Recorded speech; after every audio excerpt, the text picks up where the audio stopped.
A lot of people don't want people to know about this.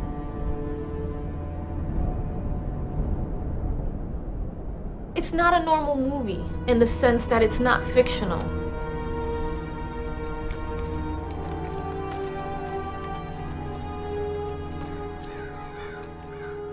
Bordertown is about, I think, one of the most shocking situations that exist in the world today, and that is the murder of women, mainly factory workers, in the border town of Juarez. There have been over 400 women brutally murdered and raped, and there is almost 5,000 missing. The biggest thing about this movie is what goes on, what has been going on. A lot of the murders take place in the factories that are on the border, which is why the movie's called Bordertown. Greg and I have been working together for a long time now. He put me in my first movie, which I never forget, and Selena, which we did together. And he always believed in me, and we have a great collaborative relationship. If I've learned anything from Greg, it's that. Get involved with stuff that really, really matters to you. I wanted to make a compelling human drama about real people facing real life situations, using these murders and the thriller part of it as a backdrop to a human drama that would touch us.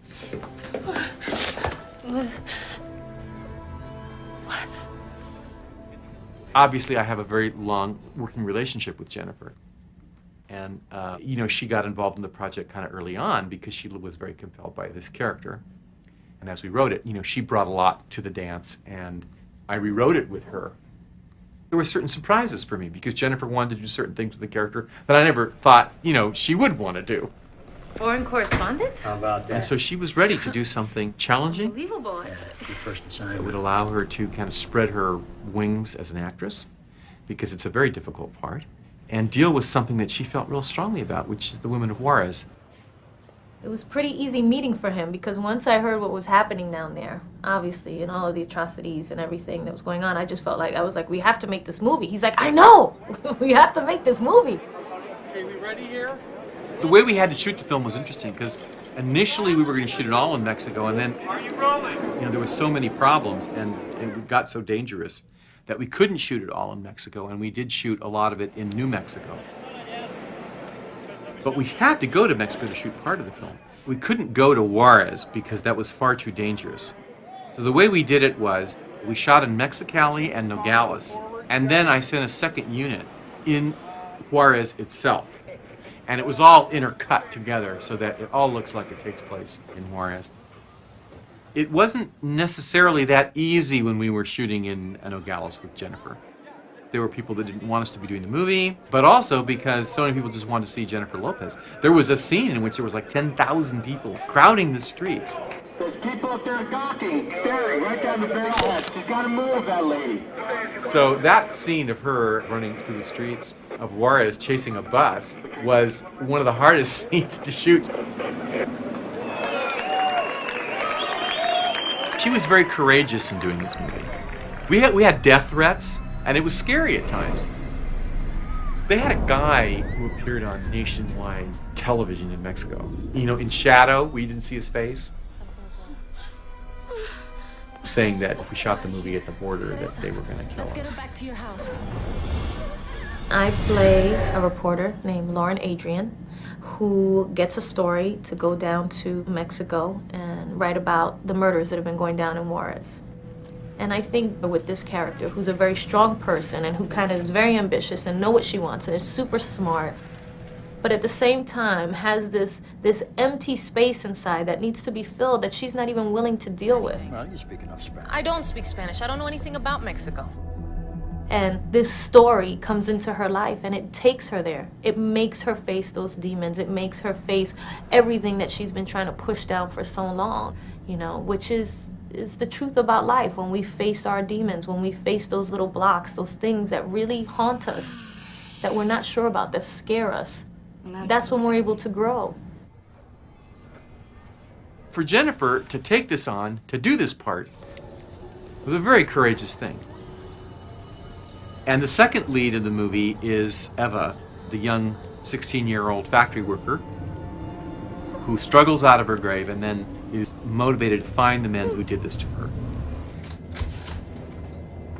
meet a really wonderful actress who's very young. And the character is indígena, which means she's Native American.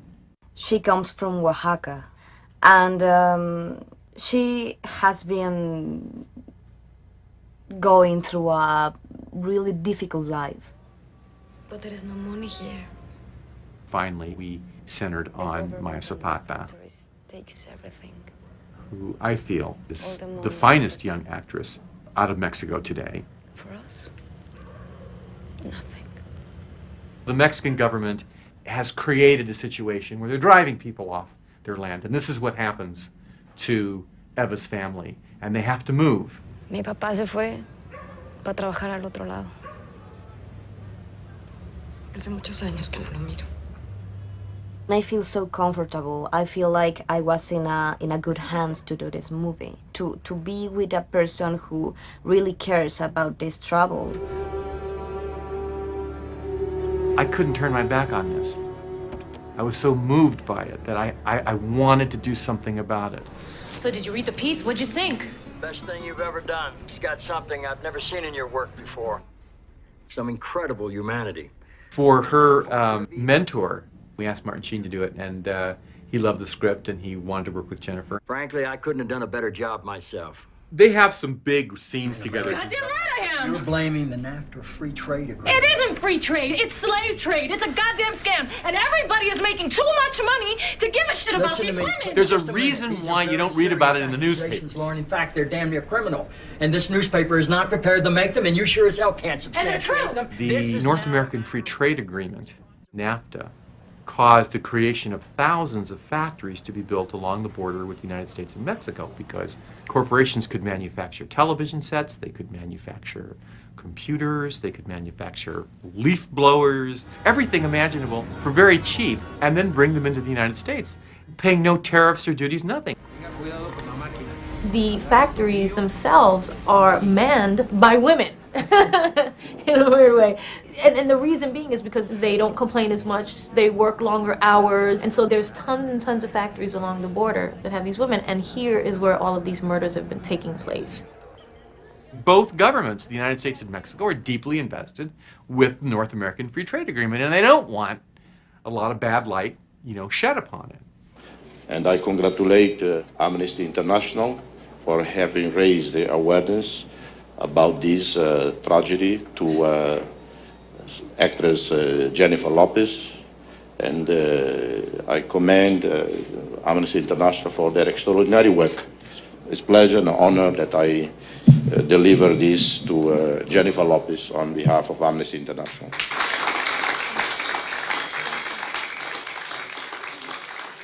It is obviously a great honor to receive this award from Amnesty International. It has been my great honor to produce Bordertown, to be a part of it. I felt very strongly about it from the moment I heard about it. And it is my equal honor to accept this award tonight from Amnesty International. Thank you. Amnesty International is very big on this issue with the women of Juarez. And this is one of their focuses, is dealing with this femicide that is going on in Juarez. The only difference between Bordertown and a film like Silence of the Lambs is that in Bordertown, the serial killers are real. And they're really out there and they're really killing. It's happening next door to us. It is an incredible injustice, and when you look at it, knowing that all of these products that are assembled there are things that we use every day, it's kind of like we're all involved in it. All these movies talks to make justice in the way, in a place where that justice doesn't exist. We are trying to, that the people push the government, the Mexican government, and every government to do something about that. That has to stop.